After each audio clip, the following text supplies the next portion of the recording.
for the same period. இப்போ RT account, அதாவது recurring deposit account, இதில் என்ன சொல்றாங்கனாக்கா இது யாருக்கு கரெக்டா இருக்கும்னா ரெகுலரா சேவ் பண்றாங்க பாத்தீங்களா, அவங்களுக்கு வந்து இது இந்த ஒரு ஒரு காலகட்டம் வரைக்கும் ரெகுலரா சேவ் பண்றவங்களுக்கு இந்த ஆர்டி அக்கௌண்ட் கரெக்டா இருக்கும் அப்படின்னு சொல்றாங்க.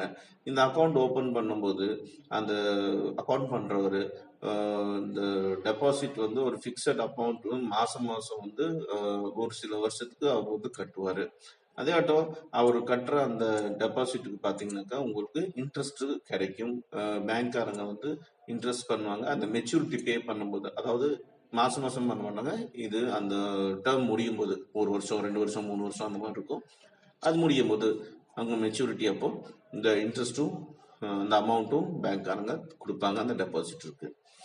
இல்ல இந்த டெபாசிட்டர் வந்து இதுக்கு முன்னாடியே அந்த டேர்ம் முடியறதுக்கு முன்னாடி மெச்சூரிட்டி முடியறதுக்கு முன்னாடியே இது பண்ணணும் அப்படின்னாக்கா, க்ளோஸ் பண்ணணும் அப்படின்னாக்கா அவங்க அந்த அமௌண்ட்டை வாங்கிக்கலாம். ஆனா அந்த இன்ட்ரெஸ்ட் அவர் எத்தனை நாளைக்கு வச்சிருக்காரோ அத்தனை நாளைக்கு மட்டும்தான் பேங்க்காரங்க கொடுப்பாங்க. இந்த அக்கௌண்ட் பாத்தீங்கன்னாக்கா ஒரு தனிப்பட்ட ஆள் ஓபன் பண்ணலாம், இல்லாட்டி யாருடைய சேர்ந்து ஜாயிண்டா கூட ஓபன் பண்ணலாம், ஜாயிண்ட் அக்கௌண்ட் கூட ஓபன் பண்ணலாம். அதோட மைனர் பேர்லயும் ஓபன் பண்ணலாம், கார்டியன் பேர்லயும் ஓபன் பண்ணலாம். அதோட இந்த ரேட் ஆஃப் இன்ட்ரெஸ்ட் பாத்தீங்கன்னாக்கா இது ரொம்ப ரொம்ப அதிகம். சேவிங் பேங்க் அக்கௌண்ட் கம்பேர் பண்ணும்போது ரொம்ப அதிகம். ஆனா எஃப்டி அக்கௌண்ட் கம்பேர் பண்ணும்போது இந்த ரெக்கரிங் டெபாசிட்டோட வட்டி வந்து கம்மி அப்படின்னு சொல்றாங்க. ஸோ இதுதான் ரெக்கரிங் டெபாசிட்டோட details. Next, how to open an account. How to open a saving account. 9.8. அதாவது நீங்க ஒரு பேங்க் போனீங்கன்னாக்கா ஒரு saving bank account SP account எப்படி ஓபன் பண்ணணும் அதுதான் இங்க ஸ்டெப் பை ஸ்டெப்பா சொல்லியிருக்காங்க.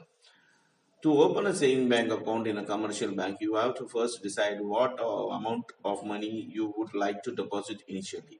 You may inquire and find out from the nearest bank what is the minimum amount to be deposited while opening the saving bank account.